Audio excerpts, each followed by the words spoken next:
What? Why is my camera doing that? What? Hold up. There we go. Okay. It was freezing for a moment. I had to reconfigure it. What's going on, guys? GZTV. Thursday, April 3rd. We had some good basketball games. We're going to talk Grizzlies, Heat, Trailblazers, Raptors, and then we're going to close out the night with the Warriors and the Lakers.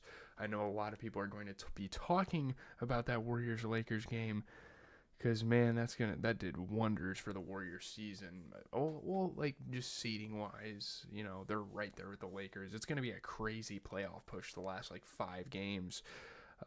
Next weekend, I think, actually, is when they're ending the regular season. So there you go.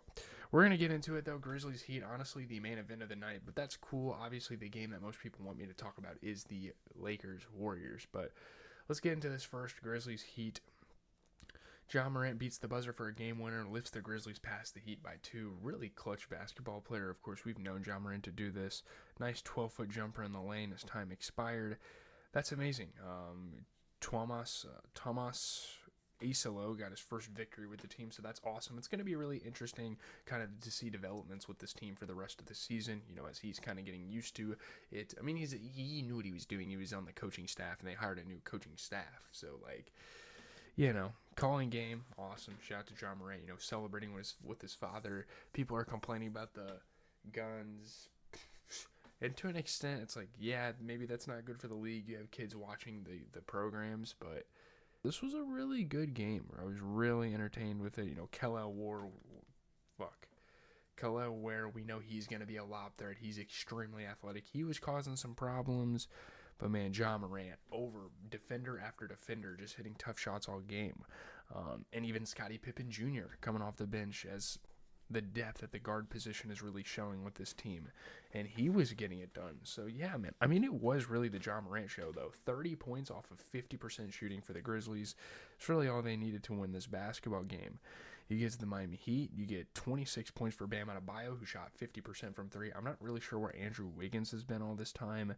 13 points, 15 rebounds for Kel'el Ware. He also shot 50% from 3, and I'm not going to lie to you guys. I think Kel'el Ware has a really really bright, awesome future in the NBA, man, because Kel'el has been incredible. I can't remember what college he went to. He went to Indiana, okay. 35 points for Tyler Hero as well. I mean, those 3 played really well. It's just they don't have a lot of depth outside of that. Their bench is pretty good. I don't know. They made some weird rotational piece decisions. Like, why is Alec Burks starting? The guy missed all 5 of his 3-point shots. Give some minutes to Duncan Robinson. And I mean, they made the adjustments, like Hayden Highsmith, Kyle Anderson, Davion Mitchell coming off the bench. They were getting plenty of minutes. I don't know why Alec Burks even started this game. I don't really know the purpose of that, but whatever. It's Spoelstra. I can't really question him. He's a great coach. But moving on to the Trailblazers Raptors. Again, this is a game that not a lot of people are going to care about because none of these teams are really in contention for anything. I guess the Trailblazers actually could sneak into the play-in for the West. I don't see that happening. We'll see what happens. But Shaedon Sharpe scores 36. The Trailblazers keep their postseason hope alive. They get the 9-point win over the Raptors. So this was kind of the game where they were on the bubble, and they figured it out. They got the victory. Yeah, amazing scoring night for Shaedon Sharpe, and they get the win. One of the best games we've seen Shaedon Sharpe have in his career, especially scoring the ball. Pretty good basketball here, I will say. Jacoby Walter was making it tough. He was using his athleticism, getting to the rim. And again, these are 2 really young teams. We say that all the time about some of the worst teams in the NBA. I mean, they're going to be young, usually. Donovan Clingan being a lob threat. Matisse Thybulle getting up and showing his athleticism. Again, I've said it in videos before. I love seeing Matisse Thybulle get rotational minutes finally again. Feels like it's been a while since that's happened with him. Look at the Trailblazers, though. This was a sensational performance for this team, man. 26 points and 15 rebounds out of Deni Avdija. He shot 33% from 3, 50% overall. 36 points for Shaedon Sharpe, who shot 40% from 3. And even Delano Banton getting a little involved, 23 points. We're talking about a team that doesn't have Jeremy Grant, DeAndre Ayton, Anthony Simons, or Scoot Henderson just going out there and getting the victory. And again, I know the Raptors aren't the greatest team in the world, and yeah, they played like trash this game. But I don't know, they need either Orlando Robinson, RJ Barrett, Jamal Sheed, Jonathan Mogbo, AJ Lawson, or Ochai Agbaji. One of those guys needs to like lead the team and just be the option. I don't know.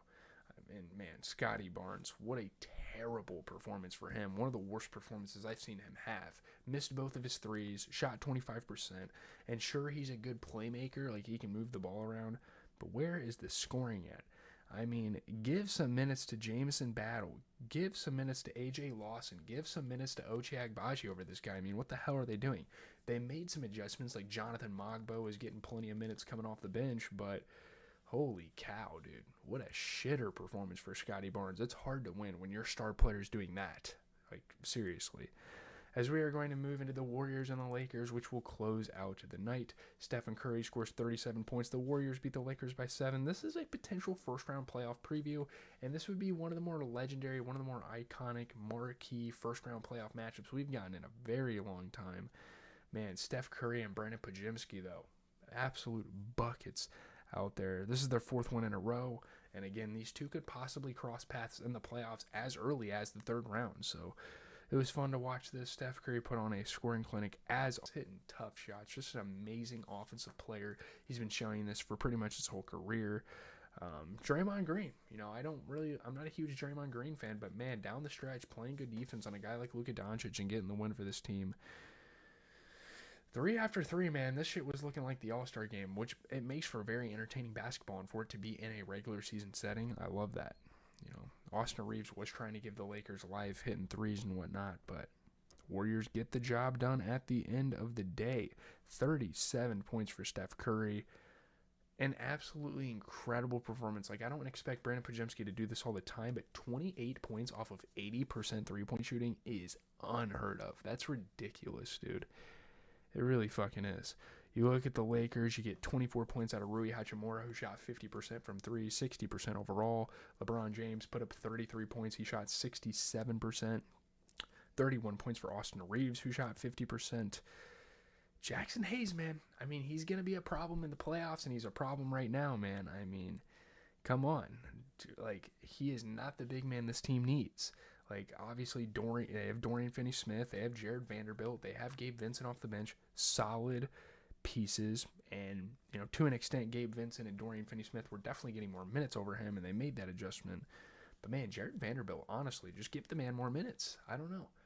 I don't like Jackson Hayes as the starting center on this team. I think he'd be a great backup for this team, but the pressure was kind of lifted off his shoulders. But yeah, I mean, Alex Len's not going to get it done. Koloko's not going to get it done. So it's like, what the hell? What the hell are we supposed to do right now? It's very unfortunate, obviously, so there you have it, man. Again, in big games like this, when the Lakers are playing teams like this, it's going to be on Jackson Hayes. Like, just being lackluster offensively and just a lackluster big man in general for the starting spot. I'm looking forward to tomorrow. There's some pretty good games, actually. Like, I'm relatively hyped for basketball tomorrow. The Thunder are playing the Rockets. The Warriors have another tough game tomorrow with the Nuggets. Holy shit, the NBA is fucking them over with that. That's really about it. I'm just going to call it a video here, guys.